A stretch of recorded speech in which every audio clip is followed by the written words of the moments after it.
I'd like to get into some of the themes of what really resonated this month in the success community. And of course, we can always find a Jim Rohn quote to support all of that. And that is, the backbone of an eager desire to change is discipline.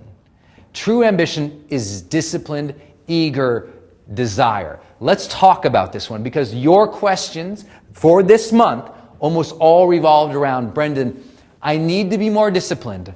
I need to be more focused. I need to be more diligent and conscientious and persistent. It all came down to following my routines and following my habits, but I didn't do that, and now I'm struggling. So why? In this quote is the secret. Okay? True ambition is disciplined, eager desire. Here's how I read that. I read that to assume that if I really want to have an ambition that I'm going to stick to and I'm going to work towards and I'm going to really believe in, I had better on a daily basis stoke that desire. Here's what I think happens. New Year's comes along, boom, people have an ambition. I'm stoked. I'm going to achieve that. I'm going to work towards that. Then, as you know, it's gone in March. But I think what high achievers do, as I've studied and worked with so many, I think they stoke their desire more often. I think there's more mornings that they wake up and before they get out of bed, they just sit there and they think about their dream. Just a little bit longer. I'm not talking an hour. I'm not talking about a 20-minute meditation. I might be 3-4 minutes. They just think about what they want. Just a little bit longer than the average guy or gal. I think that on Sundays, they think about what they want this upcoming week, Monday, Tuesday, Wednesday, and Thursday, and Friday. And because they've thought about it, they're stoking the desire. I believe if you don't think about what you really desire of life every day, you'll never play at the top levels. You just won't. It has to be a hunger, as Les Brown taught us in the success community, right? You got to be hungry. But you won't be hungry unless you think about food, right? You got to be thinking about the food. Well, with our dreams, we're not going to be hungry to go chase our dreams unless we're thinking about the dreams. We have to think about it on a continual basis. So here's my question. What's your discipline for revisiting your ambitions? What's the habit? What's the routine? Show it to me. Like if I came over to your house right now, show it to me. I want to physically see, how are you stoking your ambition and your dream, your desire? Show it to me. Tell me where it's at in your calendar. If I can't find it, I don't believe you. You can tell me all day long, Brendan, but if I can't find it, you have to assume, like, I'm an anthropologist. I show up in your life. I'm like, prove it. Show me the artifacts that make it clear to me you know what you want. Show me when and where in your life this is showing up. Like, show me. I want to see it. If it's not there, for me, it's there. 20 minutes. I mean, if you're a good ethnographer, follow me in the morning. Every morning, 20 minutes of my time is spent on just thinking about what I want of the day. And my days are usually planned a day or two or a week or a month in advance. But every morning, part of my morning routine, many of you guys know what that is. If you don't know what it is, basically I get up, I do 20 minutes of stretching and movement in the morning. It's not usually my hard workout, it's just opening my body. So wake up, drink water, stretch, and move for about 20 minutes. Then I spend about 20 minutes consuming great information. So for me, that's usually reading a book. And sometimes, if I'm not consuming that kind of information, I'll do a 20-minute meditation where I'm trying to receive some great intuition and meditation. Then the last 20 minutes, though, is me sitting down and looking at the day and thinking through the day in sort of, if you will, alignment with my overall ambitions. So I think about the major projects that I'm working through in my life and where that's going to take me. I think about what my agenda is for the day and what are my real priorities. I think about the people of my life who I want to get to know or connect with or add value to and how I might do that. But my ambition, it's clear, super clear. My ambition's every morning, 20 minutes thinking about it in very tactical ways. Project-oriented, people, priorities, every day for 20 minutes.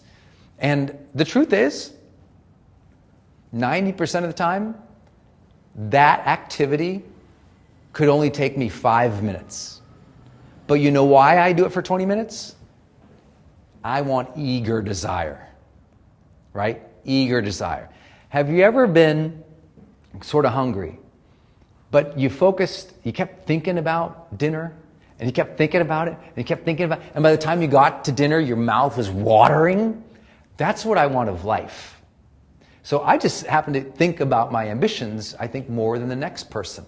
And not because I'm special, because I made a discipline. There's a time for that, right? Just like on Sunday evenings, I also have the same thing. Every Sunday night, I'll sit down with my sheet where I go over what's coming up in the next week, and I'll think about my week. And I'll have anticipation for it, right? Many of you guys know my morning routine. When I finally hit the shower, I think the first question I ask myself in the shower every single morning is, what could I be enthusiastic about or excited about today? I'm just stoking that desire. That's where all the motivation comes from. It's why I don't lose a lot of discipline, because my eager desire is so high. Why is my eager desire so high? Because I have the discipline to stoke it. Follow? Simple things. So if you don't just have it yet, do me a favor and decide today, while we're here, what is your new habit or routine to stoke that desire? What is your new habit or routine to revisit your dream? Is it a journaling activity in the morning? Is it a reflection activity at night to think about the next day? Is it something you do on a Monday morning or a Sunday night? Like, where does it land in your life? I want you to make one now. Like, well, why we're here? It's the benefit of doing something live. We're here. Okay? If you're watching this later on replay, cool. Still, pause me. Think about it.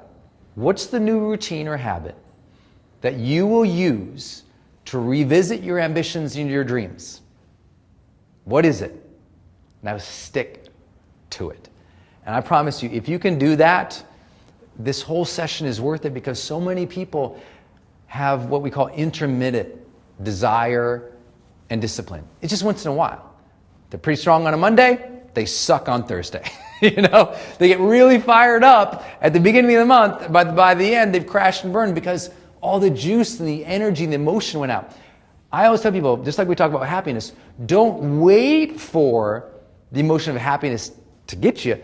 Generate it. Well, the same thing with desire, hunger, motivation. Generate those things by revisiting them. What you focus on grows. You know that, right? Classic. So focus on your ambitions and your dreams again, and your life will grow. Another big thing from Jim Rohn, he said, discipline is the bridge between goals and accomplishment. Discipline is the bridge between goals and accomplishment. He also said, motivation gets you in the game, habit keeps you there. Same idea. If you got a goal and you want to accomplish it, the discipline in between is going to keep you at it. So let's use this as an evaluative tool. On a scale of 1 to 10, here's what I'd like you to do. I want you to think about your 3 primary goals right now. Like, what are the 3 most important goals in your life right now? Be a better dad, build your online followers, serve the customers. What is it for you? I don't know. Scale of 1 to 10. Your big 3 goals. I want you to find the big 3 goals. Then with each of those 3 goals, here's simple question. On a scale of 1 to 10, what level of discipline have you been bringing to making that goal happen? 1 is, I'm not doing anything, Brendan. 10 is, dude, I'm on that every day. I'm so focused and disciplined. I get rid of distractions. I really focus here. Where are you at? What's yours? So if you're watching this live, I hope you're kind of scribbling along. If you're watching a replay, maybe you can pause it, but I want you to have your score. Okay? And here's what I have to tell you. If you're at a place right now where your score, if you add those scores up, right? 3 different goals, scale of 1 to 10 for each one. 1 to 10, 1 to 10, 1 to 10. if your score is below a 21, that explains a lot of what you might be feeling emotionally in life right now, right? Kind of like frustrated, kind of like restless, kind of like just, a little bit edgy with people maybe. Because what we know is that in so many ways, progress towards our goals make us feel better. We also know that progress towards our goals makes us treat other people better. When you have progress in your life, you're nicer to other people. We just know it from science. We just know it. People who sense and feel that they're progressing in their life, achieving their goals, almost every other quality of life improves. Their relationships improve, their health improves, their time management improves, their ability to achieve other things improve. People who feel like they're progressing towards their goals improve their cognitive scores faster than people who don't. It's like in every area you could possibly measure. Why? Because something happens when you get wind behind your back, Something happens when you're knocking those things off each day, you stand a little taller. That confidence gives you just a little bit more capability. That confidence gives you just a little bit more edge to try something new. That confidence, when someone's negative to you, you're like, okay, got it. It doesn't throw you off course. But you don't have that without progress. And what's the secret? The bridge of discipline. You got to have those goals, but to achieve them, you need to be more disciplined. So I ask you to try and hit that score of 21 every week. Maybe this is part of your new ritual. On Sunday night, my friend, sit down, say, what are my 3 primary goals from last week? How disciplined was I really on that? 1 to 10. Rate yourself every Sunday night. And then, when you look at those goals and you say, I was disciplined, great. Why were you disciplined? What worked? If you weren't, why weren't you disciplined? What could you do? If you'll just ask yourself that, let's say, take a 10-week challenge. Next 10 weeks, at the end of every week, sit down. 3 primary goals. How disciplined was I? If I wasn't, what could I do? If I was, what was working? Just have that moment of reflection. Remember, high performers self-monitor more than their peers. That's the secret. So if you'll create this as part of a weekly habit, then I think what you're going to find is becoming more disciplined is easy. Because remember, listen, what you focus on grows. So if you start rating yourself in the category of discipline, you'll get better. And by the way, we know this of every other area too. Look, if you want to be a better mom, here's what you do. At the end of the week, say, how was I as a mom this week? What went well? What could I improve on? What am I going to do next week? Whatever, you're going to be a better mom. A couple of weeks of focus on that, you're going to get better. Same thing, you go to the gym. Like, okay, I'm going to focus every week. How much stronger am I getting? By measuring it and monitoring it, we can improve it. I know you know this, but as you've heard me say, common sense is not always common practice. And it's why so many potentially great people fail to reach their full potential. So let's bring it all back. Let's set up a new habit, a new discipline of measuring our own discipline. People say all the time, Brendan, you're so disciplined. How? I'm like, because I measure my discipline. And they're like, wow. So I hope that serves you, as basic as it sounds. But let's go and give you a few more ideas of what you guys can do. Okay, number 1, if you want more discipline, let me just jump right into it. Realize that every day matters. Discipline, people usually associate with a negative thing, but discipline is the primary thing if you believe that life is short. See, I believe life is short. I believe that every day matters. Everything is a blessing. I'm an incredibly grateful dude if you've ever been around me. I'm just happy about life. I believe every day matters because I've lost a lot of days. I know you have too. I believe every day matters because I've lost a lot of people that I care about. I believe every day matters because I've lost a lot of opportunities. I know we all have, right? But here's a funny thing.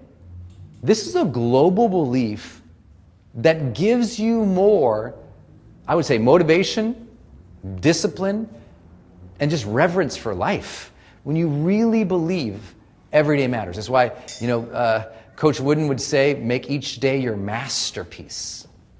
Make each day your masterpiece. Why? Tomorrow you might not get to be at the canvas.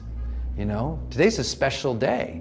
Every day matters. It's why when your spouse leaves, you always make sure you give a beautiful kiss.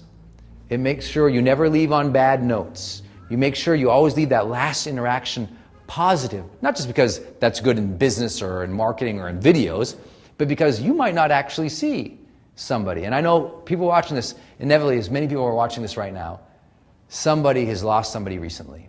Somebody you know recently is no longer here. Well, what's that about? If we can remember how much we miss people, we can remember how important the day is. If you remember how important the day is, you don't squander it anymore. When you remember how important the day is, you don't squander it. Squandering the day is, that's easy. And isn't that the root of the problem for real lack of discipline? Real lack of discipline, if you think about it, the root of the problem of lack of discipline is the willingness to squander the day. That's it.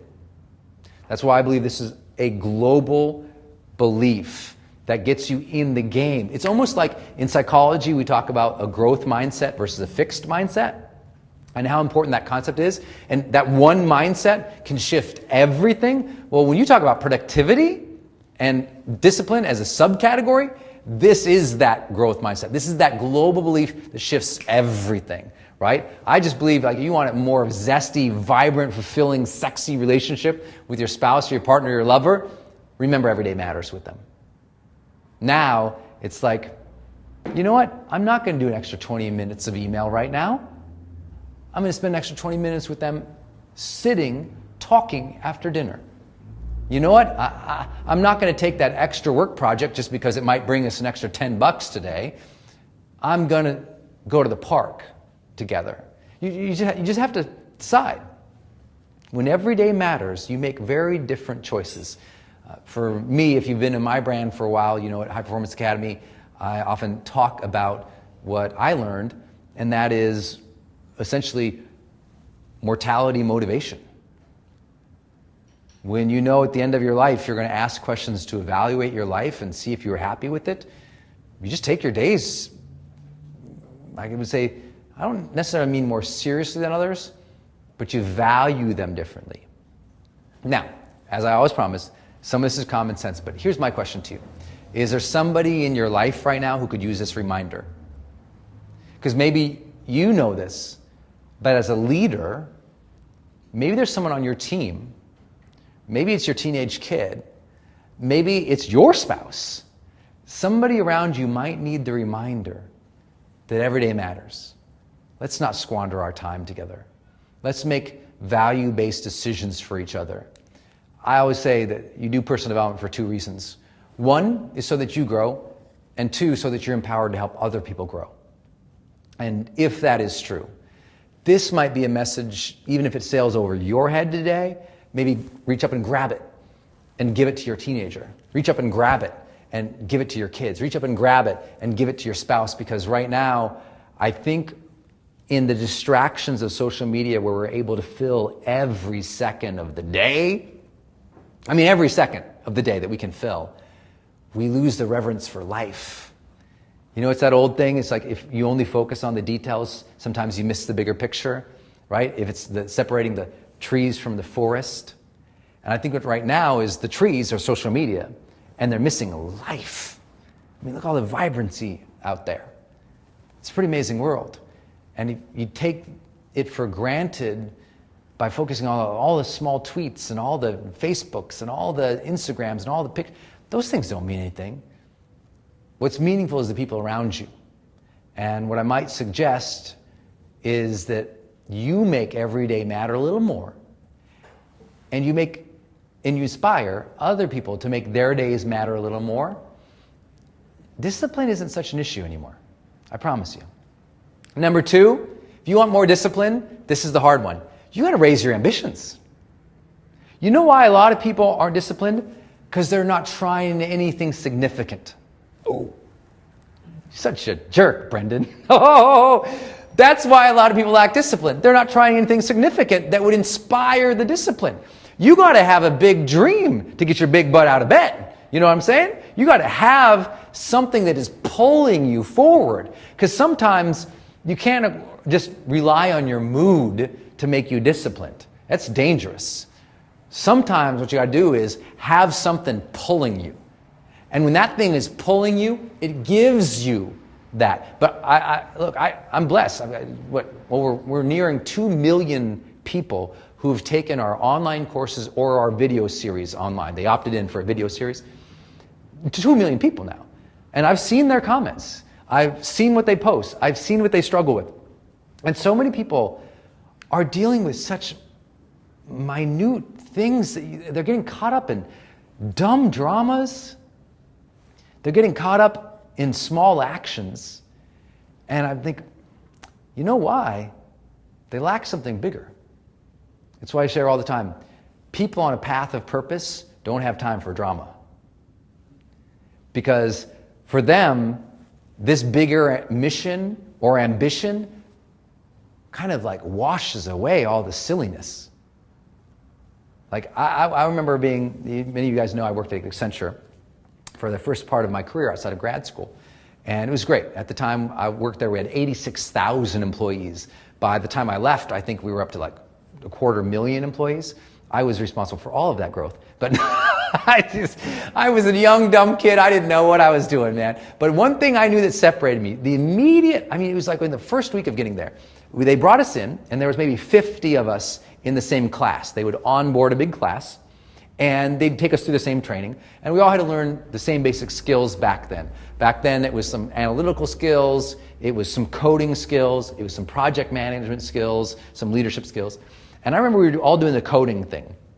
Now, I was from Montana, so an advanced technology firm was like a new bridle buckle on the horse. I mean, I didn't really have a whole lot of technological background at all, okay?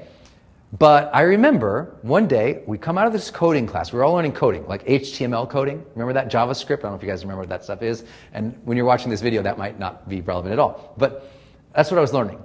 And I went out, and there was 25 of us, and there's about 10 of us standing around this kitchenette. And there was some food there was some water there, and we're talking.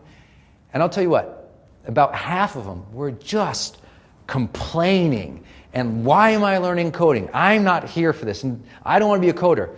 And I happen to be standing on that side of the table because for me, that was true for me. I came there to be a change management consultant. I want to help people change. I want to help people lead. That was the only reason I took the job. But here I am coding for hours on the day. I didn't want to do, I was like, what am I doing at this? But here's the difference. Listen to this. A lot of those kids, we were kids back then, they were complaining, they were hating the process. I mean, they were pretty fired up. And there's another group of us, we didn't complain at all. It was just part of the process. We were honoring the struggle. We were just going through what was necessary to succeed there at the time. And I'll be darned, I can look back at the end of my 6 years there. Every single one of the kids who complained about it, they weren't there anymore. They'd all left, which it's not, maybe it wasn't right for them. That's cool. No judgment of that. But you know what they took with them? Themselves. Their next career, you know what they did? They complained when they had to do something they didn't like. Guess what they did in the next career? Complained when they had to do something they didn't like. But those of us who could see the career or the impact, they didn't complain. Because their ambition was bigger than the things you could complain about. Right? I often tell people, when you have the opportunity to serve, you don't complain about the work involved. Let me say it again. When you have the opportunity to serve, you don't complain about the work involved. Another thing I like to tell people all the time, when you knock on the door of opportunity, do not be surprised that it is work who answers the door, right? Look, there's going to be a lot of things you don't like to do. And because you don't like to do them, you'll fall out of discipline. So how are you going to stay disciplined? Well, you're going to stoke your desire like we talked about earlier. But you need to give yourself a bigger, stronger North Star to help you not focus on the drama. You know when people get caught into drama and negativity, when they don't have anything else better to fight for. That's when they get caught in. You know when people get caught in pessimism and quitting? You know when people get caught in those things? When they don't have something that's compelling enough to make them allow that or to forget it. And I would share, I really believe that having that in my life, that ambition that was bigger, was everything. And it gave me this, the challenge mindset. Everything. Once you have a big ambition and it's real for you, you start adopting the challenge mindset. The challenge mindset is very simple. It says, I am willing to challenge myself here because I know I will grow. I'm willing to challenge myself here because I know I will grow. Here's what's amazing. We measured high performers on over 186 PVs. A PV in our high performance research studies is a performance variable. Okay? So we measured over 186 performance variables. We did everything we could to understand the mind, the behaviors, and the tactics and habits and routines of high performers, not from what we thought or from one interview with some famous person. We did it with a global, worldwide survey and research study.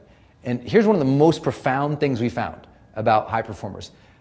Despite having data from literally over 30,000 verified high performers, here's one thing that we found that they all shared in common. Love of challenge. When challenge came up, they liked it. When adversity came up, they liked it. It was like the old ages. You know, you read anything about the Roman Empire, you read philosophy from back in the day. When there was struggle, there was honor. Those who came through the crucible of challenge were said to develop character. Now, today, oh my God, any inconvenience is a reason to just complain and moan. And I mean, any little small thing, people freak out about. One small thing, they outrage about. And you're like, that little thing, really? And it's because we've lost it. I believe we've lost this. I genuinely believe, as an overall global culture, we have lost the challenge mindset and we've adopted the complaint mindset. We've lost the challenge mindset and we've adopted the comfort mindset. How do you have 70% of the American public overweight?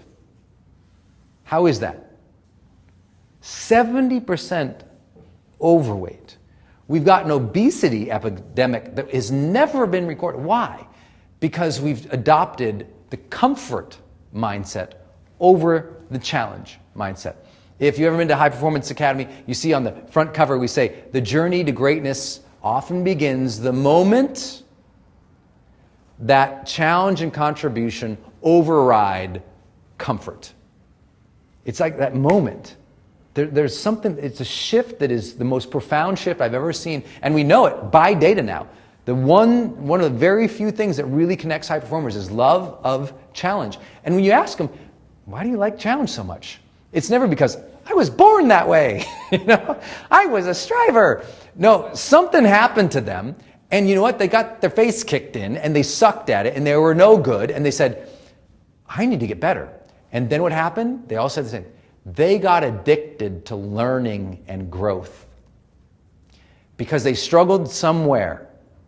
Then they got addicted to learning and growth. And when they got addicted to learning and growth, they started loving the challenge because the only way to achieve learning and growth is through the fields of challenge. That's what happened. That was it. That was it. They wanted learning and growth, and they knew the only way through, the only way to get it was through the fields of challenge. So they started loving challenge. They said, when I stretch, I get better. When I push myself, I grow faster.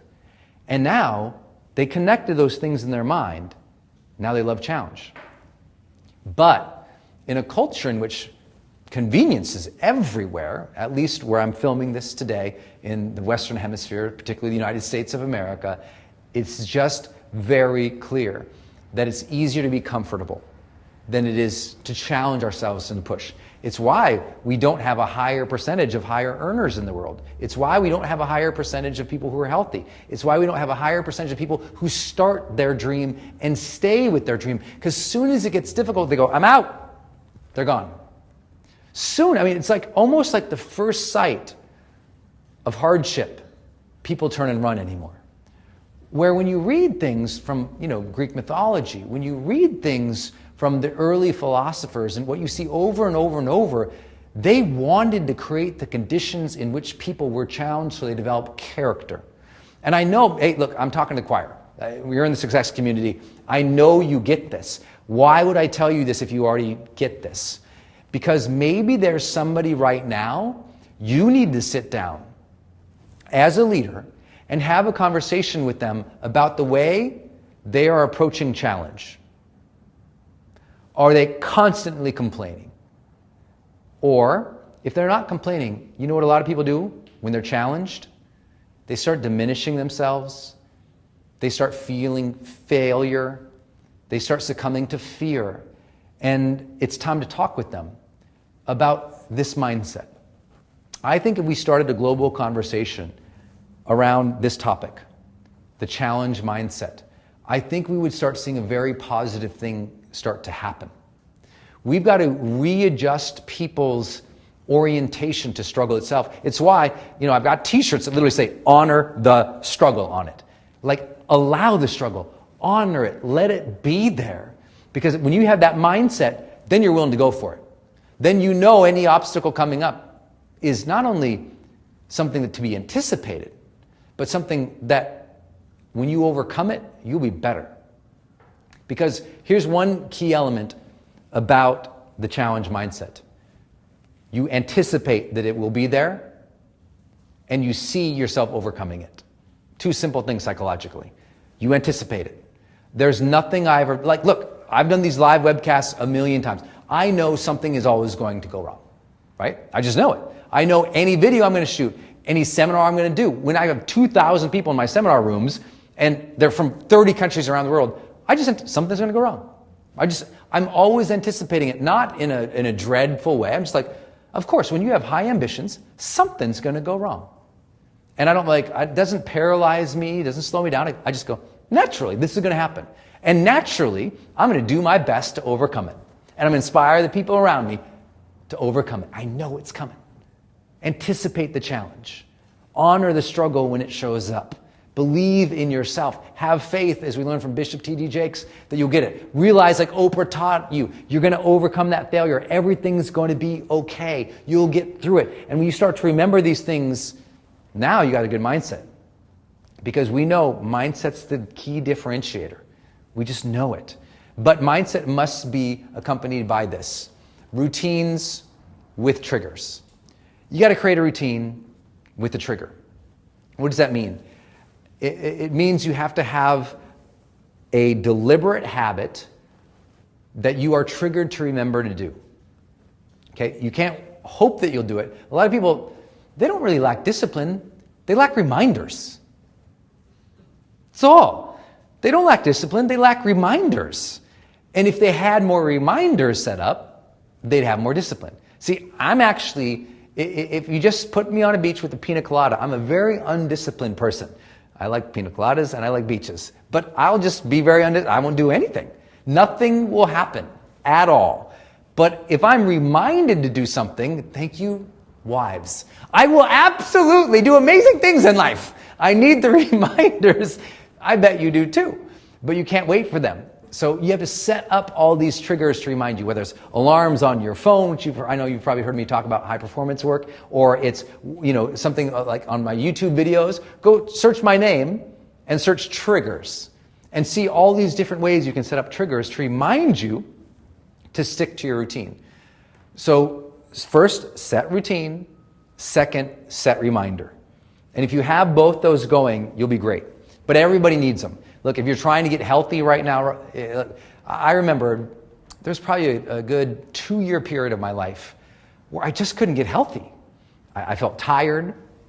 I'd miss workout after workout after workout. It was just, I was upset with my own health. I was choosing bad food, right? That's a routine. Choosing bad food equals routine. Missing workout equals routine. If you're doing something negative on a recurring basis, there's just a routine for that. And the reason there's that routine is there's some kind of trigger that's making you do it. My job is to say, why not set up positive triggers to make you do the things you know you're supposed to do, right? You got to have them in place. I have simple ones, like some of my famous ones are like a door frame trigger. Door frame trigger is like one of my routines I want to have is to engage the people in a room. I want to make that. Every time I walk into a room, I want to engage with everybody there. So I set up, that's a routine I want, because I know that will give me success. Engage genuinely the people in a room. Okay, that's a routine, that will make me successful. What's the reminder? I don't know. Well, what is there every single time I'm going to walk into a room? A door. So I set up doorway triggers. I've taught myself that when I walk through a door, I repeat a phrase every single time. So I walk through a door, I repeat this phrase to myself, which is basically a reminder of how to interact with the people in the room. And I've walked through, tens of thousands of doors in my life, I'm guessing, I don't know. And every time I walk through a door, I say the phrase, walk through the door, say the phrase, walk through the door, say the phrase. Now it's a habit that's triggered. It's a routine, automatically triggered. Walk through the door, say phrase, be awesome with people, succeed in life. Oh yeah. So that's what you got to do. You got to find your own way. I don't know what yours are. They can be inventive, but you got to have them. And once you have them, everything shifts. That's discipline. Then last big piece, this one's easy. Socialize your growth. I know it's one of the reasons you all are here with us in the success communities. This is creating a social community here. Even as we're getting the program up and running and you are here, guess what, my friends? Now you're going to have the opportunity to interact with people. You're going to have the opportunity to learn from other people. This is a social experiment and experience right now, even if you're watching me through the camera lens. We're here together. We're socializing or learning. You're with me. You could be reading a book, but this is a social experience right now. Well, the same thing goes for everything else you want to create in your life. If you really want to become a great learner, you socialize it. And so let me give you an example. You know, when I have people at my events, I have them stand up and share with each other what they learned, right? Simple debriefs. But I go further. I ask them more complicated questions that they have to report out on constantly. And they're constant. And then I have them say, okay, what are the 5 things you learned in your life? They write down the 5 things. Then I have them stand up in groups and they share the 5 things. So now 5 different people, 5 different things they've shared. Now they've got a list of 25 things that they've just learned in just a short 3-4 minutes. Now that list of 25, we just socialized everybody's learnings together. Well, when we socialize our growth, we're more likely to be disciplined too, right? It's the old thing of if you want to really be on the game with your workouts, get a workout buddy. Because when you have a workout buddy, you'll be more disciplined. You might wake up on a Friday at 6 a.m. and not want to work out. But if your doorbell rings and your buddy's downstairs, you're putting your shoes on. That's socializing your growth. It means if you want to be disciplined about it, you need to get people involved in what you're trying to do, and you need to socially share what you are learning. It's why, as we've gone throughout the session today, I'm reminding you, maybe you already have this down, and I'm just preaching to the choir. But maybe there's somebody in your life you could go teach these things to, or talk them through, or lead them through. Use me as like a jumping off point. Look, you could probably teach a lot of this stuff better than I could, right? That's fine. I don't have a script or I don't have anything. I'm just talking to you all, right? I have literally the same things you have in front of me. I just have the slides. That's all I got. So I'm just talking. So maybe you need to talk to your people. Share with them some of the things we discussed today. Get them to love challenge again. Get them to set their own routines again. Get them to measure their own discipline every single week. Because if you do that for them, then you socialize it. Because once you socialize and share it, guess what? Your brain goes, hey man, have integrity. Be congruent. Once you share or teach something or ask others to do it, your brain switches. It says, hey, be somebody who's a person of congruence. And it forces the discipline even more. Like I have to be disciplined because I teach so much. And as I teach so much, if I wasn't disciplined, people go, Burchard's not following his word over there. He said this, but he's doing that. So by sharing and socializing what I learn and what I'm trying to do in the world, it keeps me more accountable too. All right, y'all. I hope you've enjoyed this session of Success Accelerator. Do me a favor. You're here. Post some comments down below in the replay of this particular session to let us know. What did you think about it? What more would you like covered? Would you like more videos? Would you like more Q&A? What do you want as part of this as we were building? We'd love to hear from you and to learn from you.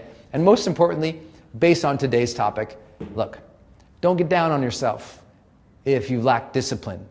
Just set up new structures to keep you more disciplined. You can do that, and you can reach higher levels of success in your life. And most importantly, you can inspire other people to do it too. Thanks everybody for being here this month in the Success Accelerator. I look forward to seeing you next month. Thanks everybody. Good night.